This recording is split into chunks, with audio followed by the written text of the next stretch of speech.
창세기 32장 21절에서 29절. 그 예물은 그의 앞서 보내고 그는 무리 가운데서 밤을 지내다가 밤에 일어나 두 아내와 두 여종과 11아들을 인도하여 야복 나루를 건널세 그들을 인도하여 시내를 건너가게 하며 그의 소유도 건너가게 하고 야곱은 홀로 남았더니 어떤 사람이 날이 새도록 야곱과 씨름하다가 자기가 야곱을 이기지 못함을 보고 그가 야곱의 허벅지 관절을 치매 야곱의 허벅지 관절이 그 사람과 씨름할 때에 어긋났더라. 그가 이르되 날이 새려하니 나로 가게 하라. 야곱이 이르되 당신이 내게 축복하지 아니하면 가게 하지 아니하겠나이다. 그 사람이 그에게 이르되 내 이름이 무엇이냐? 그가 이르되 야곱이니이다. 그가 이르되 내 이름을 다시는 야곱이라 부를 것이 아니요 이스라엘이라 부를 것이니 이는 내가 하나님과 이 사람들과 겨루어 이겼음이니라. 29절 같이 야곱이 청하여 이르되 당신의 이름을 알려주소서. 그 사람이 이르되 어찌하여 내 이름을 묻느냐 하고 거기서 야곱에게 축복한지라. 아멘. 아멘. 제목 한번 우리 보시겠어요? 야복강 앞에 선 인생. 시작. 야복강 앞에 선 인생이다.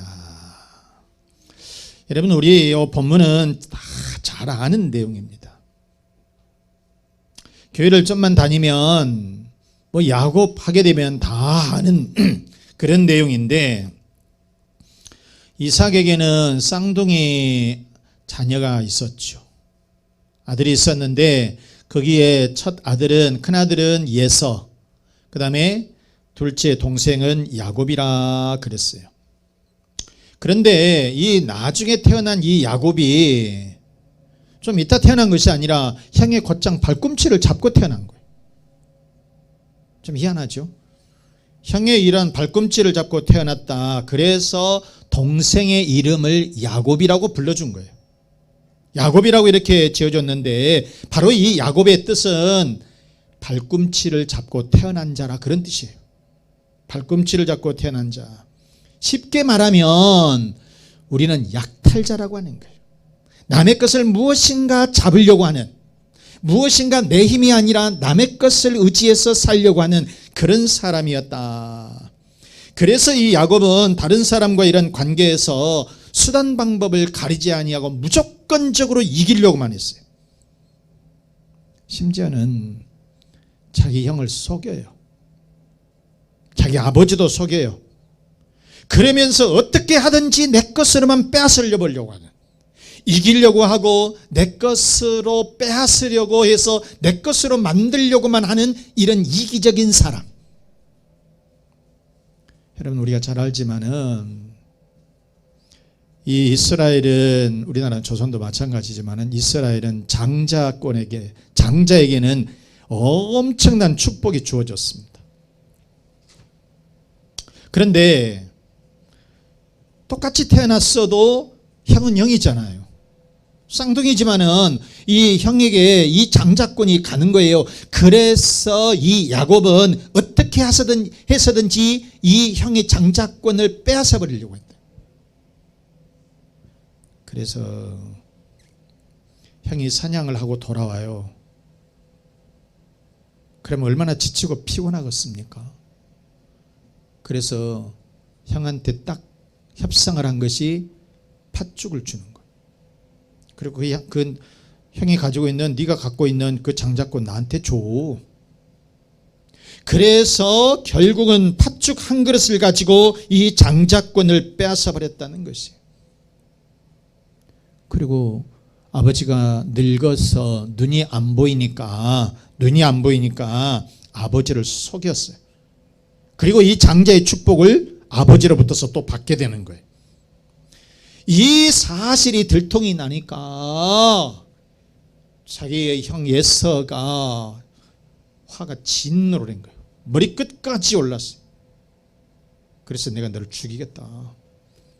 이래서 이 야곱은 피신을 가는 거예요. 도망을 치는 건데, 그래서 외삼촌 집으로 이렇게 도망을 치게 되었다.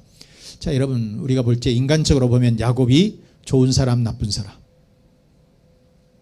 나쁜 사람이죠. 아니, 정당한 대가를 지불을 하고 받으면 괜찮은데, 그렇지 않고 속여서 받는다, 속여서 취하려고 했으니까 나쁜 사람이죠. 무엇이든지 자기 것으로 만들려고 세상적인 방법으로 사는 어찌 보면 약탈자이고 사기꾼에 불과했다는 것이에요. 그런데 성경은 그를 믿음의 조상 아브라함, 이삭, 야곱 이렇게 축복을 하시고 칭찬을 하셨어요. 오늘 사건이 터닝 포인트가 됩니다. 여러분 잘 아셔야 됩니다.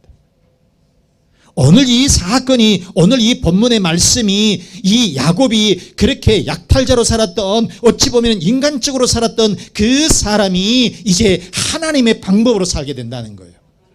그래서 하나님께서는 이 아브라함과 이삭과 야곱을 일컬어서 믿음의 조상 아브라함의 축복 이렇게 말씀을 해 주시게 되었다라고 하는 것이에요. 먼저 그러면 여러분, 하나님은 야곱을 어떻게 하셨느냐? 첫째, 하나님은 야곱을 축복해 주셨다는 거예요. 지금까지 어떤 이 상황을 보면 도무지 야곱이 복을 받을 수 있는 조건이 아니잖아요. 그런 사람이 아니라는 거예요. 그런데 여러분 29절에 보면, 29절에 야곱이 청하여 이르되 당신의 이름을 알려주소서. 그 사람이 이르되 어찌하여 내 이름을 묻느냐 하고 거기서 야곱에게 뭐 했다? 축복해 주셨다. 축복한지라 그랬어요. 축복했다는 것입니다. 자, 또다시 반복되는 말씀이지만은 야곱은 사냥하고 돌아온 형의 이 장자권을 빼앗아 버렸다니까. 그것도 야비한 방법으로. 배고파서 막 죽을 지경에 있는 이 형이에요. 그리고 형은 가족들을 위해서 사냥을 하고 왔어요. 그러니 얼마나 배가 고프겠어요. 그런데 우리 밥 아무것도 없어. 팥죽 한 그릇밖에 없어. 그래서 이 형의 이러한 이 장자권을 빼앗아 버렸다는 거예요. 진짜 못돼도 좀 너무 못됐죠.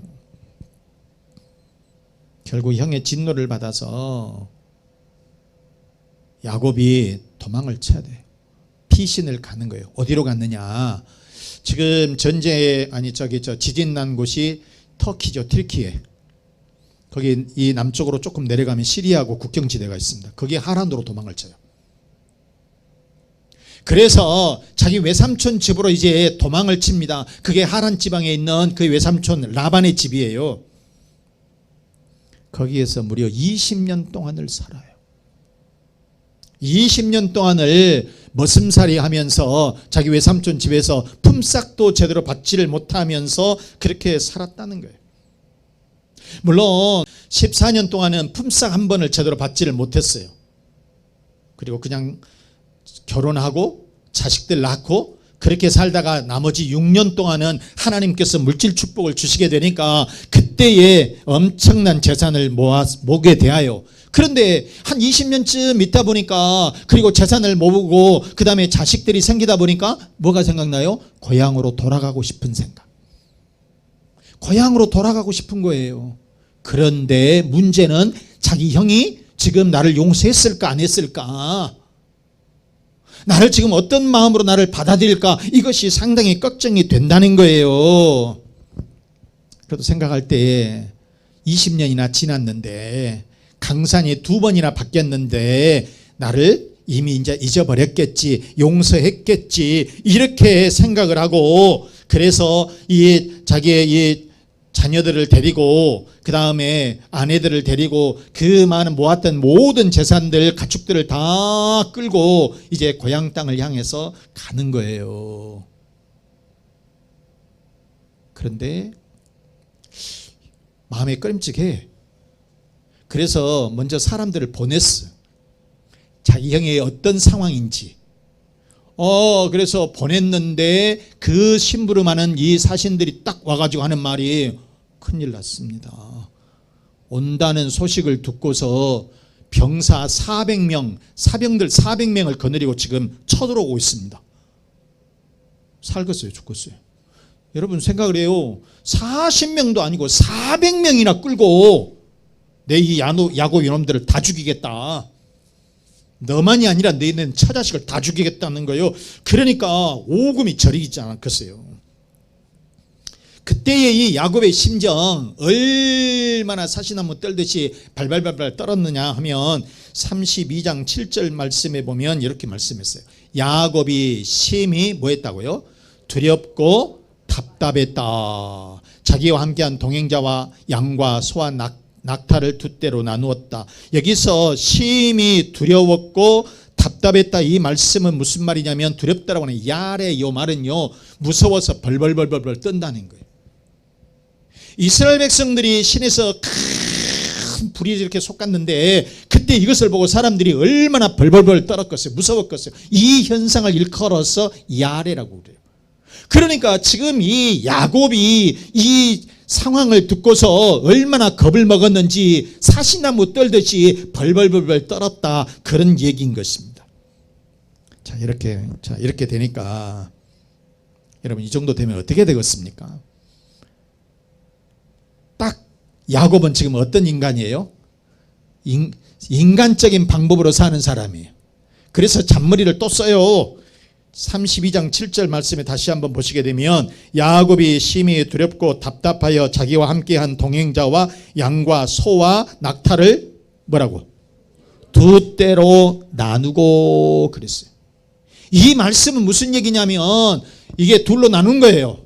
그래서 혹시 이게 앞에 보내봤다가 치면 한 반이라도 건져야 거 아니냐. 이게 또 인간적인 방법이에요. 하여간 이 야곱은 머리꾼이에요. 인간적인 방법이에요. 인간적인 방법. 그래서 한마디로 말해서 절반이라도 거두어야 되겠다. 절반이라도 건져야 되겠다. 이렇게 또 머리를 썼다는 거예요. 그런데 가만히 생각해 보니까 이것 갖고 안 되겠어. 아예 선물을 보내야 되겠다. 뇌물을 보내야 되겠다. 그래서 이 성경에 보면 이 사람이 이 야곱이 자기 외삼촌 라반의 집에서 엄청나게 부를 축적을 했어요.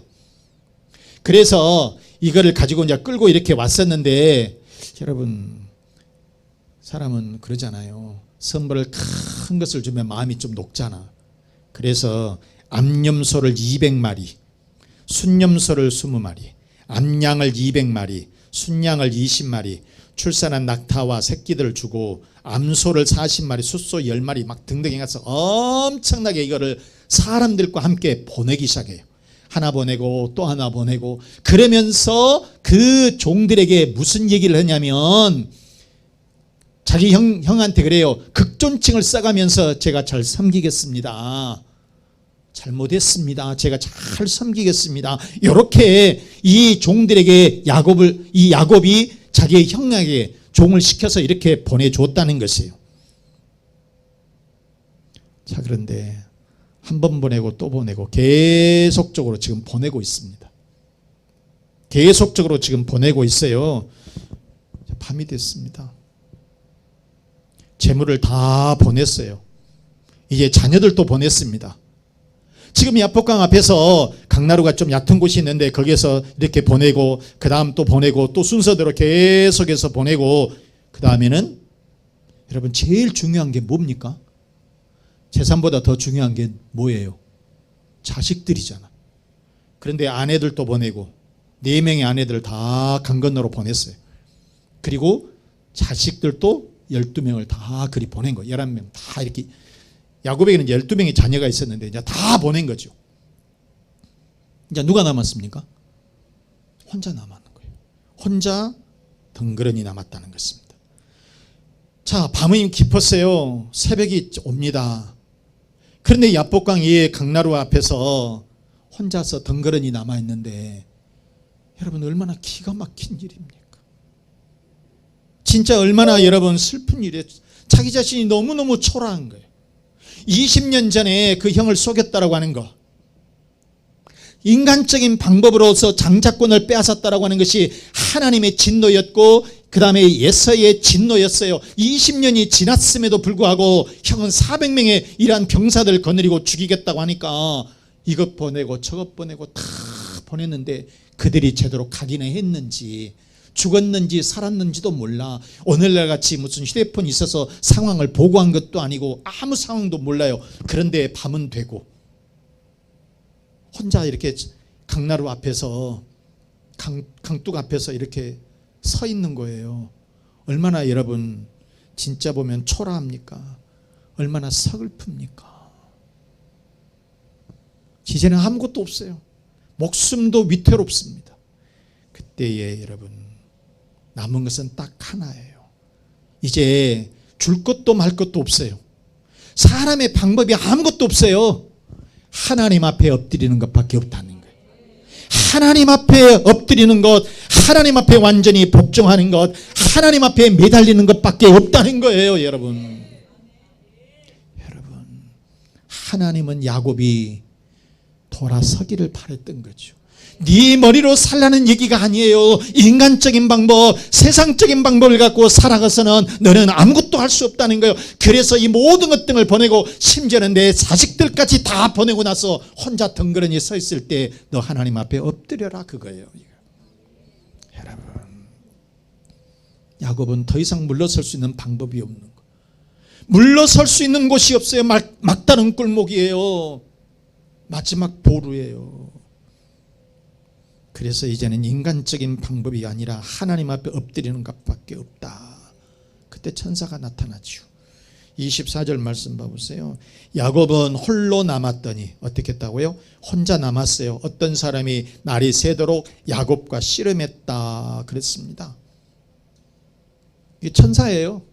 천사가 와가지고 씨름했다고 하니까 무슨 뭐 팔다리 잡고 씨름했다라고 하는 그런 것은 아니고요. 바로 이것은 무슨 얘기냐? 야곱이 천사와 씨름하듯이 밤새도록 이 야복강 나루에서 이 강둑에서 하나님 앞에 매달리면서 처절하게 울부짖으면서 기도했다는 뜻이요.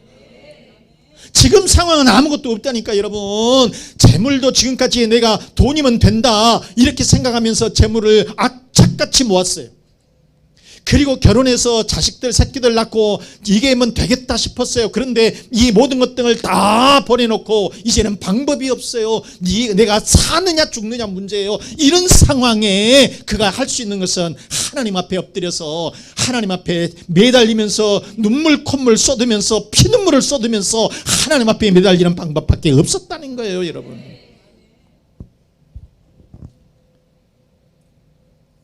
얼마나 하나님 앞에 기도했는지요. 뼈가 부러졌습니다. 여러분 뼈가 부러졌어요.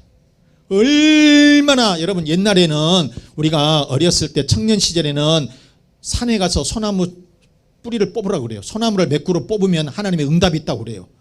그러니까 산에 가서 막 소나무 붙잡고 막 기도를 해요. 통성기도 울면서 불면서 찬송하면서 방언기도하면서 하다 보니 이것을 피가 나버려요. 그러는 것처럼 이 야곱이 하나님 앞에 얼마나 엎드려서 처절하게 매달리게 되니까 이 뼈가 부러질 정도가 뼈가 부러져 버린 거예요. 이게 하나님 저에게 축복해 주세요. 축복해 주지 않으면 제가 절대로 이 자리에서 물러설 수가 없습니다. 하나님 이제 저는 마지막입니다. 하나님 제게 축복해 주옵소서. 이렇게 하나님 앞에 이렇게 기도한 거니까 하나님께서 축복을 내려주시게 되었다. 이게 우리 터닝 포인트입니다. 그리고 야곱의 이름이 뭐라 그랬어요? 발뒤꿈치 잡은 자라고 했는데 약탈자라는 뜻이라고 그랬잖아요. 그 이름을 이제 이스라엘로 바꿔준 거예요. 이스라엘이 뭐냐? 하나님과 겨루어 이겼다. 그런데 어떻게 여러분 하나님을 이기겠습니까? 그런데 바로 이것은 무슨 말이냐면 이제 내 방법이 아니라 내 생각에서 사는 것이 아니라 하나님의 지배를 받고 산다는 거예요. 하나님의 통치를 받고 산다라고 하는 그런 뜻이 되는 거예요. 여러분 야곱은 아버지와 형을 속여가면서 인간적인 방법으로 살았던 것이 매일 일상이었어요. 그러나 이제 나의 인간적인 방법, 세상적인 모든 방법을 이제 내려놓고 하나님의 뜻대로 하나님의 통치를 받으면서 살게 되었다는 말씀이에요. 여러분 누가복음 5장에 보면 베드로라고 하는 사람이 나오죠. 베드로는 갈릴리 호수에서 고기 잡는 전문 어부입니다. 어렸을 때부터서 이 갈릴리 호수에서 이 고기 잡고 사는 것이 자기의 일상이었고 그의 직업이었어요. 전문적인 직업입니다. 그렇기 때문에 계절에 따라서 봄에는 어디에서 무슨 고기, 그 다음에 시간에 따라서 어디에는 어디가 있고 그 다음에 포인트는 어디고 이것을 다 꿰고 있는 거예요. 한마디로 하면서 물속 30리를 다 꿰고 있는 사람이에요. 그런데 하루는 밤새도록 그물질을 했는데 고기 한 마리를 잡지를 못한 거예요. 진짜 얼마나 허망하겠습니까? 얼마나 이렇게 허망한데 허탈하고 피곤은 몰려오고, 그래도 또 내일을 위해서 그물을 이렇게 정리를 합니다. 그물을 이렇게 정리를 하고 있는데 그때 주님이 찾아오신 거죠. 찾아오셔가지고 하시는 말씀이 깊은 데로 가서 그물을 던져라. 베드로가 생각할 때 인간적인 방법, 이 어부의 생각으로 볼 때는 전혀 아닌 소리예요. 깊은 데로 가서 지금 고기가 없어요. 움직이지 않는 시간이에요. 그러는데 깊은 데로 가서 그물을 던지라는 거예요. 드려야 될까 말아야 될까? 드려야 될까 말아야 될까? 내 생각을 접고 주님 말씀에 순종을 해서 깊은 데로 가서 그물을 던지니까 어떤 현상이 일어났느냐, 어떤 상황이냐, 그물이 찢어질 정도로 엄청난 고기가 잡히더라고 하는 말씀이에요. 그래서 자 누가복음 5장 4절 말씀에 보면 말씀을 마치시고 시몬에게 이르시되 깊은 데로 가서 그물을 내려 고기를 잡으라. 그러니까 누가복음 5장 6절에 그렇게 하니 고기를 잡은 것이 어쨌다고요? 심이 많아 그물이 찢어졌다. 그물이 찢어질 정도로 엄청난 고기가 잡히게 되었다는 것이에요. 그렇기 때문에 여러분, 우리들이 신앙생활을 하면서 내 생각을 앞세우면 실패할 수밖에 없어요. 내 방법을 가지고 나가면 우리는 절대로 승리할 수가 없어요. 따라서 여러분, 베드로는 자기 방법으로 고기를 잡았지만 실패했습니다. 야곱은 자기 머리 써서 살았어요. 인간의 방법으로, 세상 방법으로 물질 가지고 살려고 했어요. 그러나 형의 진노로 목숨이 위태롭게 됐습니다.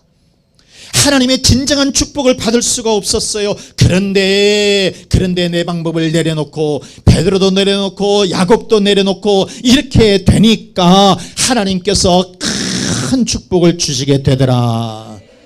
따라서 여러분, 우리들은 어떻게 살아야 되겠냐고요. 내 방법, 내 생각, 내 물질 내려놓고 하나님의 방법, 하나님의 생각, 하나님의 통치로 여러분 살아가시기를 바랍니다. 자, 그러면 야곱은 어떻게 했느냐? 두 번째, 야곱은 천사와 겨루어서 이겼다 그랬습니다. 시작.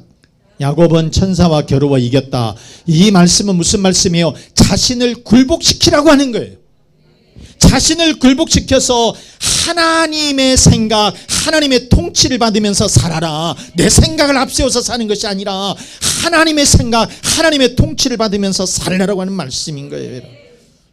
자, 여러분 28절 말씀 다시 한번 보실까요? 빨간 글씨. 이는 내가 하나님과 및 사람들과 겨루어 어쨌다? 이겼다.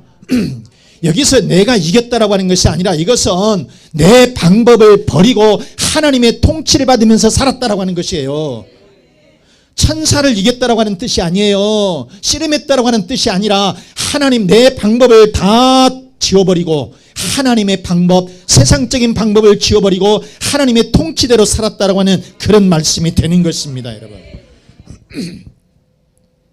자, 여러분, 이렇게 이 야곱이 인간적인 방법을 다 내려놓고 어떻게 살았다? 하나님의 뜻대로, 하나님의 방법으로, 하나님의 통치를 받으면서 이렇게 살아가게, 이렇게 이제 바뀌어지게 된 거예요. 바뀌어지게 됐어요. 그러니까 어떻게 이 형과의 문제가 어떻게 해결이 됐느냐? 20년 동안이나 앙숙이었던 이 문제가 한순간에 깔끔하게 해결이 되었다는 것이에요. 자, 33장 4절 말씀해 보세요. 예서가 누구예요? 자기 형이죠. 달려와서 그를 맞이하여 안고 목을 어긋맞추어, 이제 보듬고 그 말이에요. 그와 입 맞추고 서로 어쨌다고? 울었다는 거예요. 풀린 거예요? 안 풀린 거예요? 완전하게 풀렸다는 거죠. 완전하게 이렇게 풀렸다는 것이에요. 그러므로 여러분, 하나님은 우리의 방법을 내려놓을 때에 우리들이 승리할 줄로 믿습니다. 하나님은 여러분 우리의 생각을 하나님 앞에 철저하게 포기할 때에 우리에게 진정한 축복을 내려주실 줄로 믿습니다. 사랑하는 우리 교우 여러분, 야곱은 인간적인 방법으로 살았어요. 야비한 방법으로 형의 장자권을 빼앗아 버렸습니다. 그렇게 되면 잘 될 줄 알았어요. 그런데 잘 나가는 것처럼 보이기는 했어요. 그러나 여러분 20년이 지날 때 20년이 되도록 하나님과의 이 문제, 형과의 문제는 해결되지를 않았습니다. 원수로 살게 되고요, 앙숙으로 자기의 목숨까지 위태로운 상황이었어요. 진정으로 하나님의 축복이 없었다는 거예요. 그런데 야곱은 야복강 앞에서 이제 홀로 죽음 앞에 서게 됐죠. 그 많은 재물도, 사랑하는 아내도, 사랑하는 새끼들도 다 보내버리고 이제 나 홀로 하나님과의 문제를 풀어야 되는 거잖아요. 하나님 앞에 엎드리게 될 때에, 하나님 앞에 철저하게 이 모든 것 등을 내려놓게 될 때에 한순간에 이 모든 문제가, 20년 동안 얽혔던 이 문제가 한꺼번에 해결되는 진정한 축복을 받게 된 줄로 믿습니다. 여러분, 바로 야곱이 이제 이스라엘로 바뀌는 그런 축복을 얻게 된 줄로 믿습니다. 말씀 마치겠습니다. 사랑하는 교우 여러분, 따라서 우리 이제 인간의 방법이 아닌 하나님의 방법을 우리 따라서 사십시다. 내 생각, 내 머리 써가지고 잔머리 써서 잔머리 굴려가지고 사는 것이 아니라 하나님의 통치를 받으면서 여러분 살아가시면 반드시 승리하게 될 줄로 믿습니다. 그래서 여러분의 가정마다, 자녀들마다, 직장과 사업장마다 이스라엘의 축복이 있으시기를 주 예수 그리스도 이름으로 축원합니다. 축원합니다. 자, 이 말씀 생각하면서 인간의 방법, 세상적인 방법이 아니라 하나님의 방법으로 살아가자. 하나님의 통치를 받으면서 살아갑시다. 또 여러분의 가정을 위해서, 자녀를 위해서, 또 건강을 위해서, 사업과 직장의 번성을 위해서 우리 다 같이 기도하겠습니다.